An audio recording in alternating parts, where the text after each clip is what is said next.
Greetings in the name of His Imperial Majesty, Emperor Haile Selassie I. Tunestelen Exia Masagan. Salam no salam na. I pray everyone is well. I did not come here to speak about my art. I came here to hear and speak about Africa and Pan-Africanism, to hear the name of Ethiopia. I have come here to acknowledge the work, the mission, more so than a messenger. We as Africans have been separated too long by European boundaries. We will be hearing from ones tonight that have given their lives not because they didn't have better things to do. Just like Aki Beka, he chose the most difficult profession in the dirtiest of places with the most somewhat annoying people from time to time. And he showed us that polarities exist. That's right, polarities exist. You have up, down, left, right. You have to not be surprised by them. There's those who shouldn't speak, and then there are those that should, and there are those who will keep quiet and muzzle their mouths. But let them talk who wish to talk. There are polarities. Everything has its reason. Those who show respect to those who have come before us, those who have fought with their diligent lives, who have shown us exemplary behavior, such as His Imperial Majesty. We were to be graced on this stage by His Imperial Highness, Crown Spokesman, Prince Ermias tonight, alongside Aki Beka, alongside Julius Garvey, alongside Mrs. McComb, along, together in unity. This is what Pan-Africanism symbolizes and is, and has been from a long time. African unity.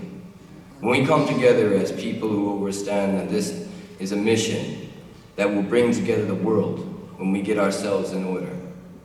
We are not in order. We do not have peace. There is not order. It is up to us. Peace is not an is, it is a becoming.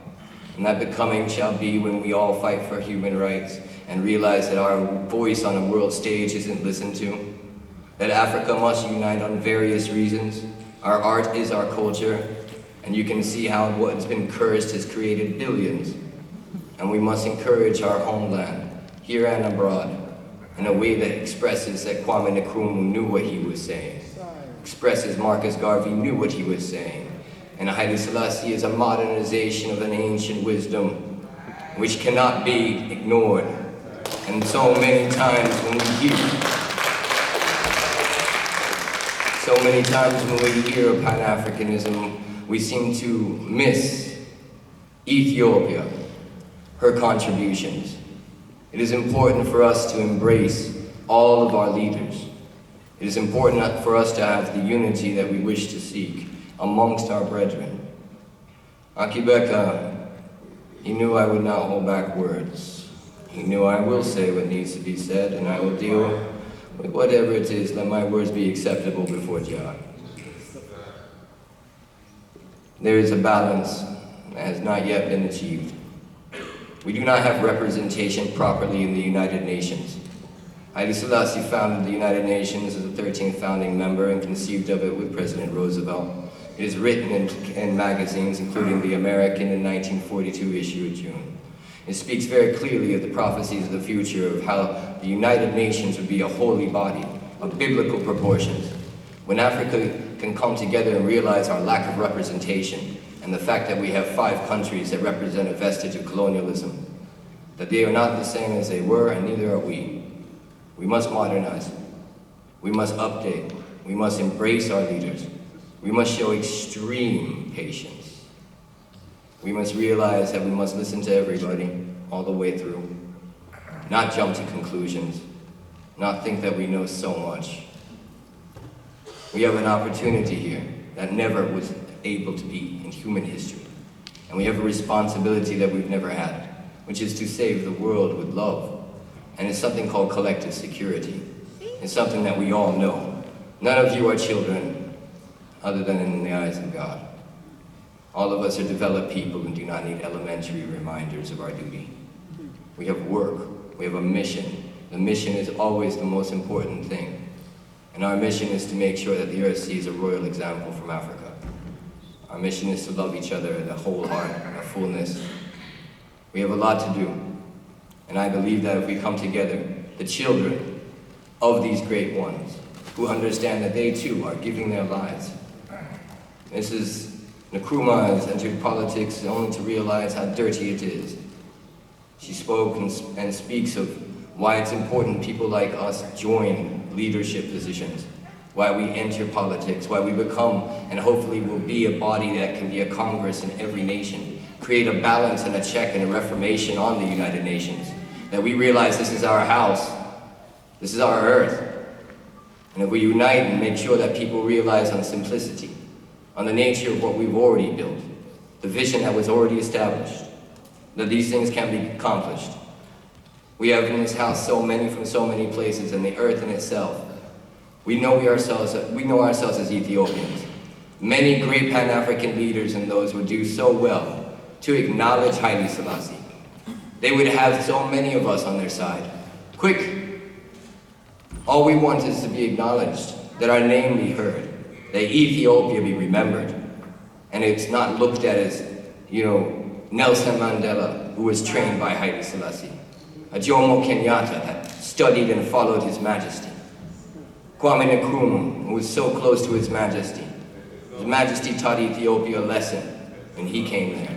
He showed them this is what it means to be a man. Take your shoes off, wear your indigenous clothing, speak to each other and teach each other your native languages.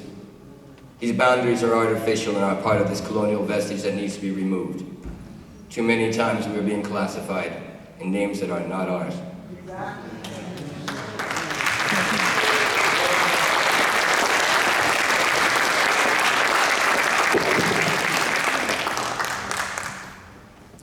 Africa right now is building a wall of trees across the entire continent. It has been going on for 10 years. We are like these trees. Akibeka is a field of food, and each one of those fruits, he won one tree, you many. Acres of trees, with acres of fruits, with full of seeds. You can eat that food and just get full, enjoy and talk about how great that food was. Or you can plant those seeds. It is up to us to plant these. We have an obligation to Africa. Don't forget Africa first. Jah made it so that we remember we were born African. We didn't choose to be. We need to reclaim our names. Rastafari is the highest name upon creation. Unadulterated. Not perverted by anyone. His Majesty showed us a name that when we see him, we see ourselves, we see our Father. Earlier, someone said, I want you to say the name of your ancestor. Someone you know in your family. I have never met any of my ancestors. I was taken away before I met any of them, out of Egypt and from the Nile. All I know is Haile Selassie. And in that joy, I have said his name every day. And I shall praise him in fullness, because in him nothing is empty.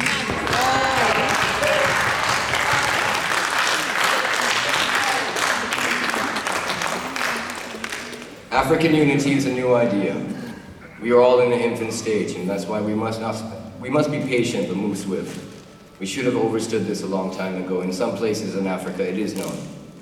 I give thanks for Ethiopia again, but it is because of Africans in the West that this idea of African unity has been such a beautiful flower. We have spent a long time separated, purposely. In Ethiopia, there is over 90 languages. That's 90 different ways to say knife, fork, spoon. We haven't agreed for many years, but seeing the inspiration that's come out of the West will remind us once again of our great heritage and our future, that by being robbed and by suffering, by being ignored, we have come together as a mass to realize that our greatest power is with our Father and Creator, who made us exactly the same, made us in His likeness and His image.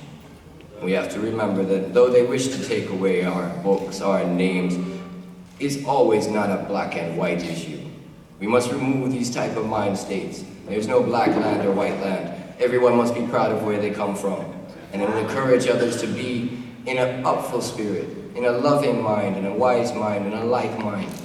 We have to let everyone know, be proud of who you are, wherever you come from, and all of your ancestors, for they have contributed to your life.